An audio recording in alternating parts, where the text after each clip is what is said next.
I literally just made eye contact with someone walking by my window.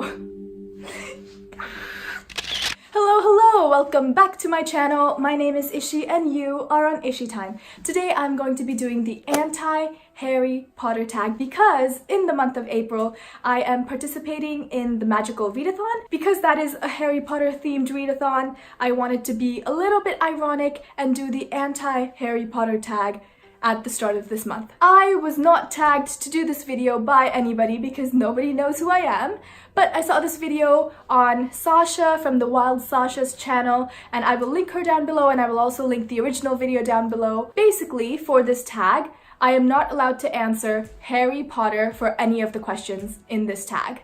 But I do love Harry Potter, so I have come equipped with my Hogwarts alumni shirt and my wand, which is actually a pen. How exciting is that? Question number 1 is a book series that you would like to reread. And for this, I would like to say the Raven Cycle series, hands down, because I marathon read this series back in high school. Like, I literally sat on my bed for a couple of days and read all 4 of these books.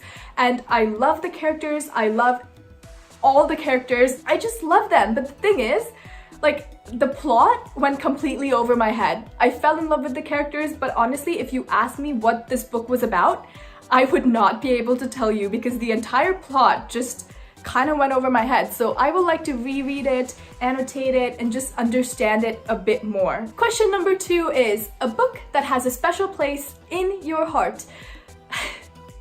And for this, I'm going to have to say The Foxhole Court, which is book 1 in the All for the Game series, and it has 3 books total. 3 books total. People love to roast this book, especially on BookTube. I'm sorry, I will not be roasting this book on this channel. This book is about our main character, Neil Jostin. He's involved with the mafia, the mob, the yakuza. Anything sketchy, he's involved with it. And he plays a sport called Exi, which is a made-up sport. It's a mix between hockey and lacrosse. Sports and mafia, that's all I have to say about this book. Back in high school, I reread this series 3 times in a single month. The moment I finished reading book 3, I was like, well, it's time to go back to book 1. Neil Jostin, here I come. This series got me through a rough time. Like, reading it was kind of a coping mechanism. So because of that, I don't think I'll ever be able to hate this book. Like, I do want to reread it and read it more critically, but still, like, I don't think I'm ever going to hate this book ever. It's always gonna have a really special place in my heart. I'm not saying that everyone should like it. If you hate this book, please do not come for me. Like, I'm sorry, please don't come for me. I just don't think I'm ever gonna hate this book ever.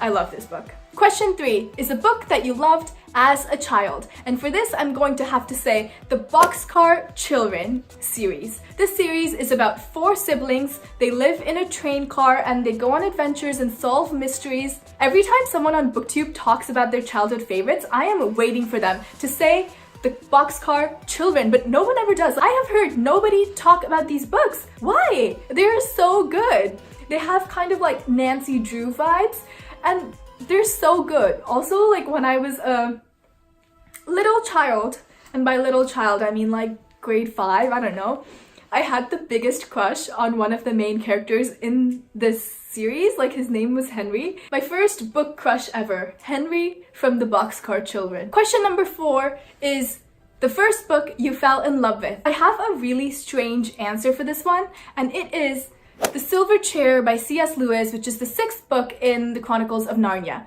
Every time someone talks about Narnia, they're talking about the Lion, the Witch, and the Wardrobe. But I swear, The Silver Chair made me fall in love with reading so much. It is about our main characters, I forget their names, but they are on a journey to save Prince Caspian's son. I just really loved the atmosphere of this book, going on a journey vibes.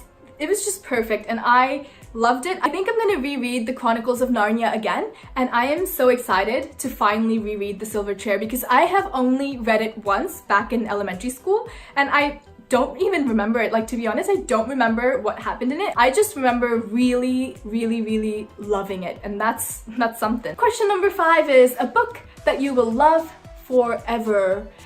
And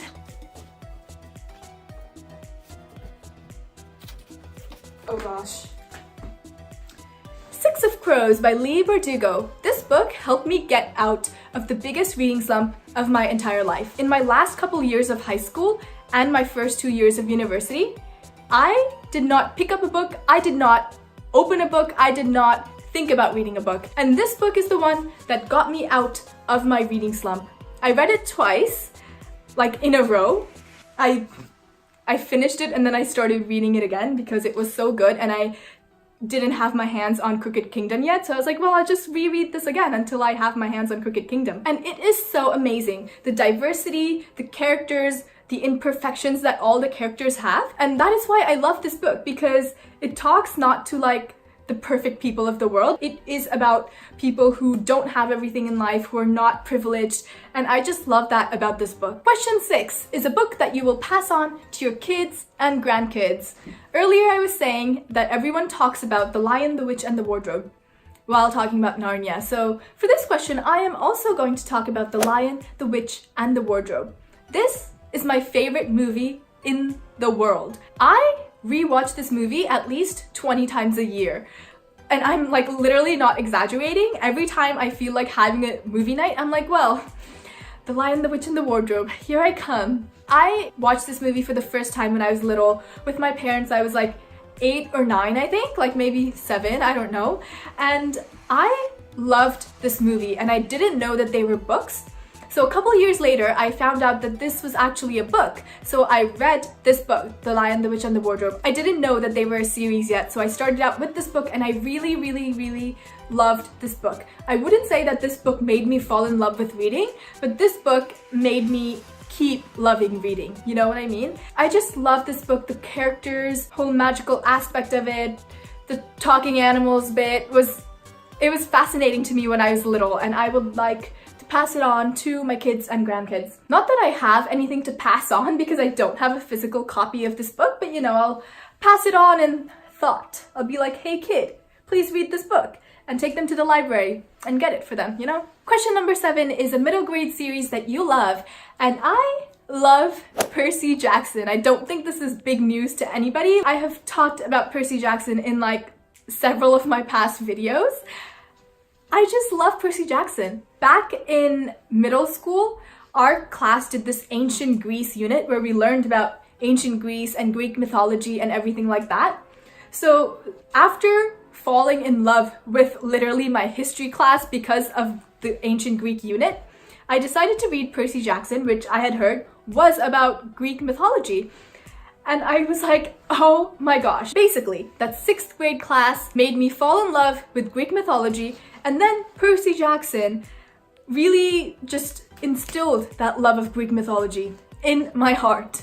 Also, this summer I'm planning to reread Percy Jackson, and I want to make like a community event out of it, so I'm planning a Percy Jackson readathon in May. If you would like to be part of it, information about it should be coming up soon. I'm super excited to finally be part of the Greek mythology world.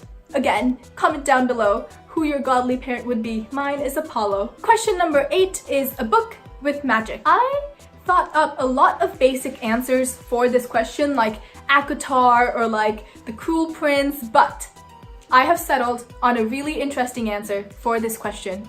Dance of Thieves by Mary E. Pearson. This is interesting because it doesn't have any blatant magic in it. Like, there's nothing magical going on in this book itself, but the author does a great job creating this atmosphere that makes you believe that there's something more in this world. It really makes you believe that even though we don't see it, there has to be magic in this world.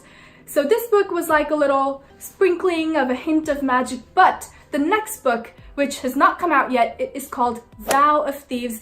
I really believe that that book is gonna have much more magic in it than this book does. Those are all the questions in the Harry Potter book tag. I love Harry Potter so much, which is why I decided to do it. It's fun and cute and short and sweet. I don't know if I want to tag anyone, but if you want to do this tag, then I tag you. Anyways, if you guys enjoyed this video, please give me a thumbs up and subscribe to my channel. My name is Ishi. Thank you for spending time with me, and I hope your day is as wonderful as you are.